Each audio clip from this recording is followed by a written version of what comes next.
Hey friends, you're watching BrainStormAcres. I'm Henry. And I'm Irene. We're out in the garden this morning doing our regular chores.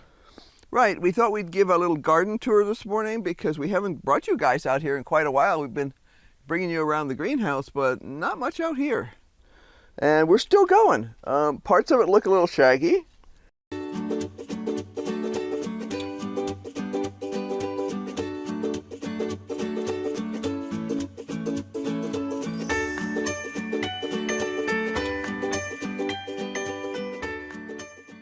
Take a look at the zucchini plant. He doesn't look particularly shaggy. He's pretty happy. We're getting a zucchini off of him about every other day, and that's perfect. I actually have more zucchinis than I need right now, but the goal is to do some zucchini spaghetti sort of stuff tonight, and that'll knock it down a bit. One or two of the cantaloupe have sort of come back and are producing lots of leaves and healthy new growth. I think it's a little late for them to actually accomplish anything, but they're going to try. Well, we have about 3 weeks, maybe 4, before we get our first frost. Right. So it's really getting kind of short for them. Kind of borderline. The patty pan in here, there's 3 plants. They are not producing very well right now. They're kind of end of season. I'm getting attacked by a cucumber beetle. We have cucumber beetles this morning. But there's a bunch of small ones in here, and we'll see. Well, I'm getting a few every couple of days, so our pollinator population is down. So a bunch of these are actually never getting pollinated. No pollination, no Seeds. seeds, yes. And those seeds, we end up with a really kind of funky piece of squash. Right, and we are going to do, we've had a lot of questions lately about pollination and stuff, so we're going to do a video on that too. But not this one, this is just our tour. This bed here is taking over the world. We have golden zucchini here, 3 of them, and they have done really well this year. There's also a couple of watermelon plants in here. The watermelon has been a very mixed bag. They were badly damaged, the same as the cantaloupe was, by the hailstorms early in the summer. We did get a few watermelons off of them, and we were very unimpressed by the flavor. We have one still left in the fridge that we're eating, and we have one more. The problem is that there's not that kind of really intense watermelon flavor. Right, and we haven't had too much water. I mean, early in the season you could say too much water, but that's not the problem now. So we're thinking this variety is just not going to be our cup of tea in the long run. This is our little chaos of South Anna butternut squash, and there are a ton. There are at least a dozen in here, and a lot of them are quite large, 12, 14 inches long. So we're pretty assured that we're going to get a decent harvest of that. Although there's one that's determined to escape and make it out into the real world, so it's climbing up the fence over there. There is a little disease starting in here now. We have a little teeny bit of downy mildew in here. It's just starting on a few leaves. But for this late in the season, we've had a bunch of cucumber beetles lately again. And other than that, the disease load in here has not been too bad this year. I mean, our main damage was hail and cucumber beetles. I spray a couple of times for cucumber beetles. I'd wait till the sun was down and I'd spray it with spinosad or neem or something, and it knocked them down really well. Enough so that I would be thinking about whether I was going to spray again, and I would wind up not spraying because they weren't that bad. I don't like to spray unless I really have to. Up along the house here we have rhubarb, which has come back well, but to be honest, we haven't harvested it this year. It got smashed during the middle of the summer. I'm still thinking about doing a little bit of harvest on it, because if we take just a percentage of them, they'll be fine. The strawberry there are actually producing a few small strawberries. Nothing amazing, just a couple, but they were brand new this year, so that's not terribly shocking. This is the Determinate Tomato Bed, and some of it's just plain dead. these plants on the end here. Yeah, we have some that do you think that was from watering, or do you think that was from bugs? I think that we really don't know. I think that those two died within a month of the big hailstorm that really shredded them. The majority of the rest of this bed had produced really heavily, and even the two that died, their fruit all ripened on it and tasted perfectly fine. We have had a few tomato hornworms. You can see the ends are stripped off on some of these, but only a few this year in comparison to previous years, and part of that's the fact that it was covered the whole summer. This bed has produced really well, like buckets and buckets of tomatoes. Yeah, we have a bunch that I need to process this morning. Yes, we have to pull some out of the freezer, and because one of our problems right now is the freezer's full. This is the husk cherries. We have enjoyed them this summer, but they have not done that well, and I'm not exactly completely sure why. They did have the usual cucumber beetle problem. I sprayed for that, it knocked it right down. The hail really shredded them, and that was not cool because they were just gorgeous before then. We've gotten a small but steady collection, enough to eat, but not really enough to do anything with. And I think they're going to have to be a covered product too. We're going to be working to create more covers for the beds for next year. I prefer a garden that doesn't look like it's, you know, a hobbit house. But well, we just need to do what we need to do. And a bunch of these are broken in places from the hailstorm. So some of the lower branches never were able to totally recover. Still really have enjoyed it. It's not over yet. It's still producing. And the accidental plants that we wound up with in the greenhouse are now producing nicely. The basil, there's a big basil plant kind of under here that's taken over the planet. And that guy's doing great. These purple beans, which is Royal Burgundy, are doing great. These are really nice tasting bean. Yeah, well, people sometimes will ask why we grow more than one type of bean. Well, there is a huge difference actually in the flavor between the green beans that we're growing. The provider green beans have a very, what I would call classic green bean flavor. They're just, you know you're eating a green bean if somebody closed your eyes and gave you one. The purple green beans have a different flavor, and so do the Carsons. This covered up bed, I haven't opened it yet this morning, is our Indeterminate Tomatoes.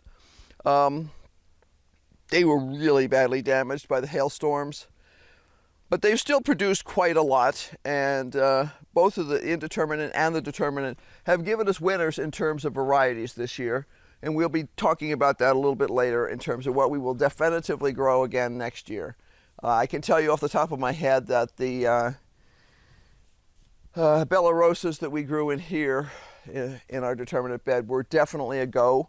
Even though we did lose two plants, the plants that remained produced, they were not huge, which was awesome because they didn't have all that extra foliage and stuff. We did not trim them, but they just really produced very heavily to the point where actually there were a couple of branches that broke. Yeah, they're a very meaty tomato. Very meaty, which means if you're making sauce and stuff like that, you're not having to boil off gallons of tomato juice. I haven't harvested recently here. And like I say, these look shaggy. That's the nicest thing I could say about them. They never really recovered in terms of appearance after the hailstorms. So there is fruit left in here, but I'm almost to the point of saying pull the plants. I don't think it's worth the water, and the tomatoes, the fruits that are there aren't really looking all that great. Here we have our potatoes, and these need to be harvested. I pulled a piece of grass out of here yesterday and wound up with a potato. And it looked really good, so we have hopes that we've got some good stuff here. These are the Carsons, which are a yellow green bean. It comes complete with a painted lady butterfly in the middle there. These guys are doing really well, even though the bed is not super full because we lost some from the hailstorms and I didn't have any more seed. And Henry's giving the roselles a drink. This end of the Carson bed is actually yard-long beans. And I think you can probably see some of the yard-long beans here. I try not to let them get too tangled up in themselves. It looks like a giant spring. I harvested that yesterday afternoon, so I won't need to harvest here for a day or two more. But these will get to be about 18 inches long usually, a foot to 18, sometimes longer. But I try not to let them get too thick and too large in diameter, otherwise they get too chewy. This little white patch here looks kind of shaggy, but it's the end of our soy. And a lot of the leaves have been pulled off the plants on the edge here by someone, I suspect a squirrel. But we have gotten a nice harvest out of here. We've had 3 meals so far of goodly quantities, and we have 2 left in the fridge. Bed over here is provider beans, bush beans, dill, and basil. And it has just been absolutely amazing. I have to harvest again today. I'm going to draft Henry to come help me with that, because I can see the green bean just flowing out of that one again. This mess behind us here is oregano, and this is all peppermint. There's also some alliums left in here, so there is a little bit of garlic and some leeks.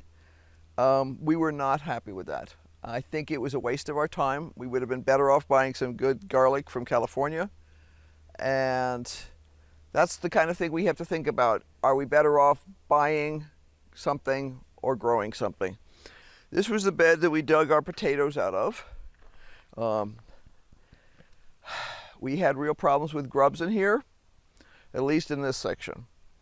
The onions that were here did beautifully. Very pleased with those. Both Candy and Duster did well in here. We grew leeks this year. The leeks did well. The potatoes, although we did lose quite a few to grubs, are so delicious. Not the grubs, the potatoes. The Sweet Williams at this end have not bloomed at all. The plants look magnificent, but they haven't done anything. The Ageratum has done fine. And we had quite a bit of dill that's come up through here. And I've been using that for both a source of seed. In fact, there's a seed head I need to pull off there now. And also for the dill salads and stuff that Henry likes to have. This is the Jerusalem artichoke and garlic bed. Our goal is to completely chop this bed up this year. We are going to harvest out the Jerusalem artichokes, and if there's any garlic still surviving in there, we'll get that out too. But this bed is going to be repurposed. We're not sure 100% what we're going to do with it yet, but it was a great idea. For years I did actually get good garlic out of it, and I fertilized well this year. It just didn't do all that wonderful. The Jerusalem artichokes were an experiment that takes water and time and fertilizer, and yeah. We are going to harvest them and see if we've changed our mind. And if we have changed our mind, we will probably grow them in buckets. I'm standing in the middle of the bucket garden right now. You can see the sweet potatoes are blooming, and they have, yesterday I realized that they have run all the way over here, and they're right by the back door too. Issa says, "You're in my garden." She likes being over here. These sweet potatoes have climbed all the way over by the back door, so they're just continuing to run everywhere like crazy. Carrots are doing really well here. We've picked a couple actually for use in stir fry, and there's more in here that I can pick anytime I want to. So far, the Brussels sprouts have been a waste of space and water. According to the calendar, this sweet potato bucket is ready to harvest. So we may do that. We may do that pretty quickly. But that's pretty much it. We've got